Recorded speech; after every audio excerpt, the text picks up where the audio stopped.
Hello everyone, it's David from Twitch the Fiend and Chip Grove, and I'm here to tell you about our latest product, the Blueprint Battle Map. It's a very simple and effective way to put together a map for you and your players during your campaigns. It includes some really nice aspects, such as showing cover, as well as having some macros that we'll get into later on during this video. We're going to start by finishing this battle map that you can see I've already started working on. So here we have our nice little ramparts as well as one tower and the beginnings of what I think we're going to turn into a moat instead of just a large chasm. So let's start by putting a door in between these two ramparts. I move over here to entrances and exits, I click and drag onto the map, and I add my door. One of the nice things about these tokens is that they each contain multiple versions of themselves to better suit you and your needs. So you right click on the token, go over to multi-sided, and click choose side.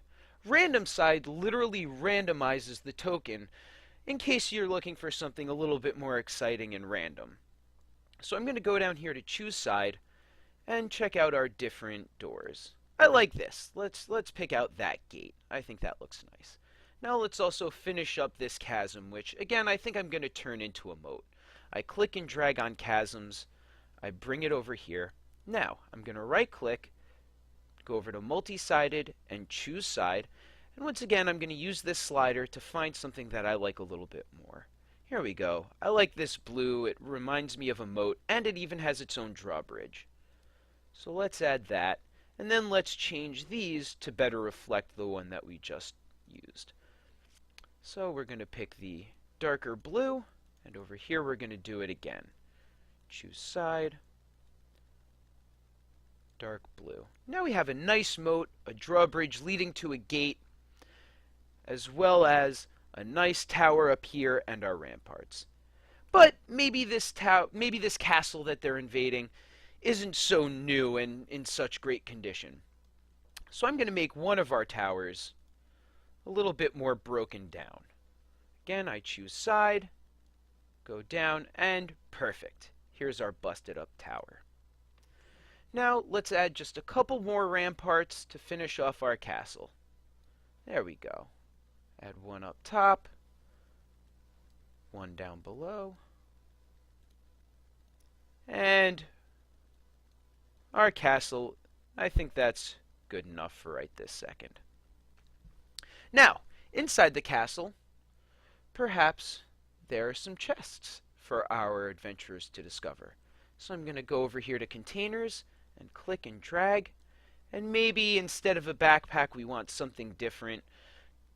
So choose side, and we have a few things to choose from: barrels, chests, boxes, even a nice little mimic there. Let's go with the standard chest. Great. Let's put that there. Perhaps outside, leading up to our tower, or leading up to our castle, we have some hills. Oops. Click and drag. We've got a nice hill there, and perhaps we've got a large rock and a couple of smaller rocks. Great. And let's even add maybe a few columns into our nice castle here. One there, and one there. Great. One of the really nice things about this product is that a lot of these items and tokens include this white circle, or some semblance of it. That represents cover. So where you see a full circle, that represents full cover. The nice new turret represents full cover. The rampart here represents full cover. This particular type of gate provides half cover, whereas the door, let me show you, provides a different type of cover. See, that door provides 3/4. This door provides full cover. The other thing we've included is directional cover. So let me show you what that looks like. Actually, we want a regular container here.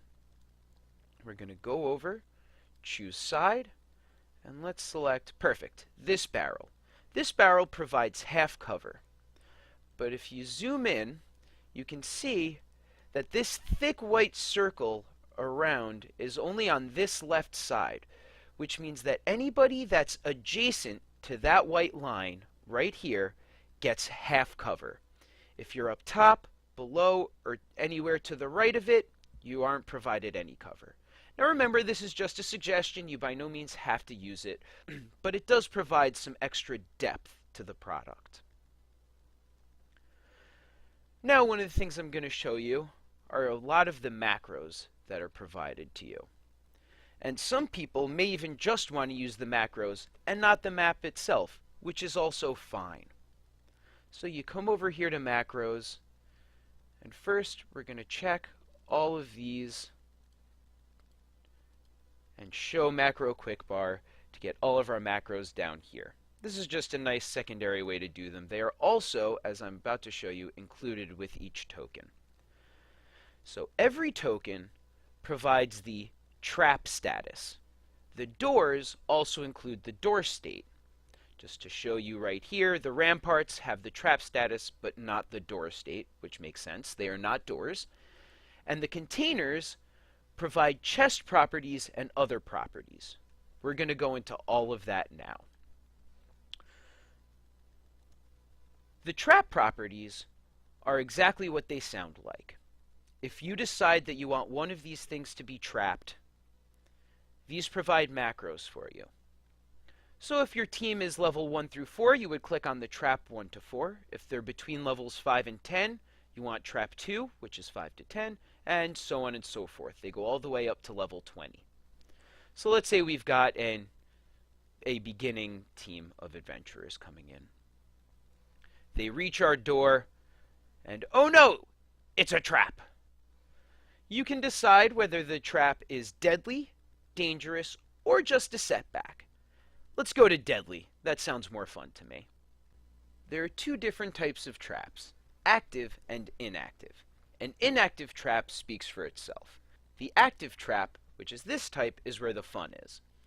So it tells you the perception check to spot the trap. In this case, it's a 15. It tells you the trigger. In this case, it's a tripwire. And you could use Thieves' Tools to disarm it at a DC of 13. It then tells you the type, so it's a tripwire that sets off a magic mirror doing psychic damage with a charisma save. The save is down here. In this case, it's a DC 14 for half damage. It's coming from the west, and it'll deal 23 damage. The traps are also only visible to you, the GM, so you don't have to worry about your players seeing it every time you roll a trap. Next, let's talk about door states. A door state is something that's only associated with doors and gates. So when you press the door state button, this is what shows up. It's much simpler than it looks. A barricaded door can be pried open with a DC 24 strength check.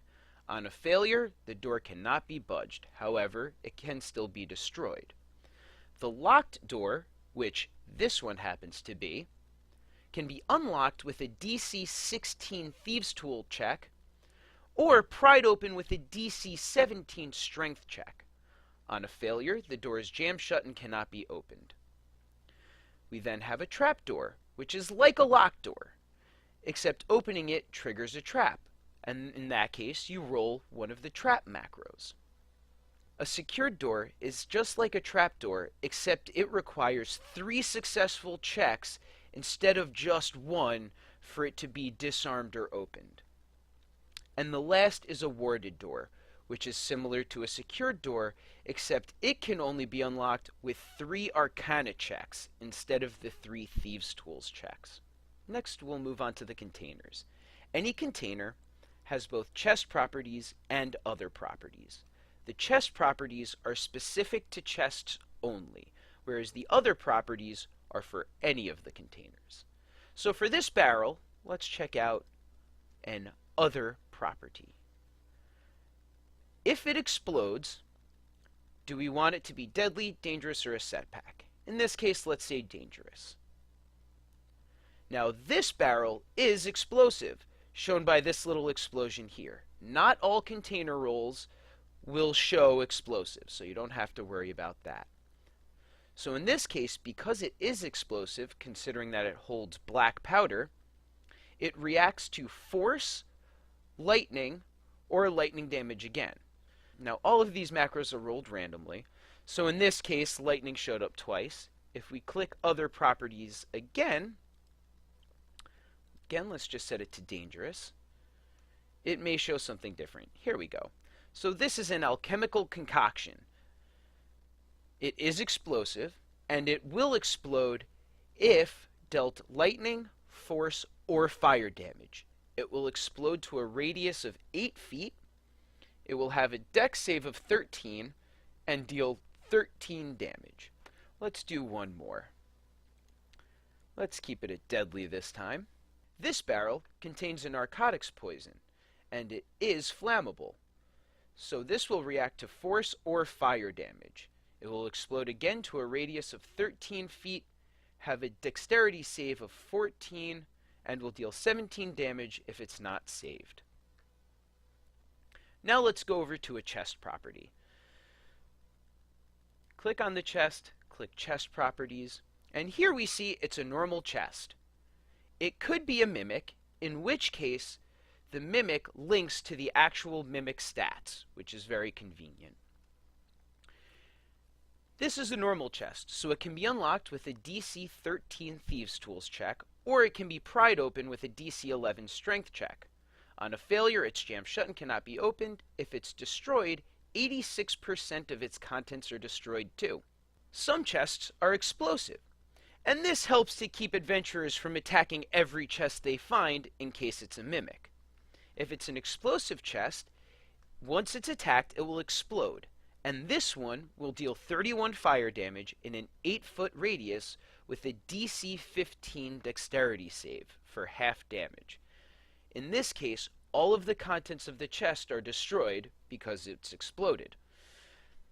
A trap chest is also like a normal chest, except when you open it, it will trigger a trap, in which case, once again, you just click the trap macro.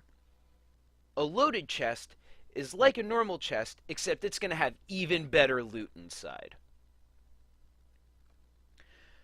Now, if you only want the macros instead of the map, once again, you just go over to your macros page, select all of these, make sure that you have Show Macro in Quickbar, and you'll be able to see everything down here. That way you don't have to worry about putting together a map if you don't want to.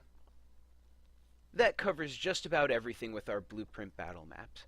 Please remember that everything here is just a suggestion, and feel free to use it in any way that you decide that works best for you and your campaign. Thank you guys for watching, and please like, follow, and subscribe, and keep an eye out for more new and exciting products as we release them. Thanks again. I'm David, and on behalf of Twitch the Fiend and Chib and Grove, may all of your rolls be crits.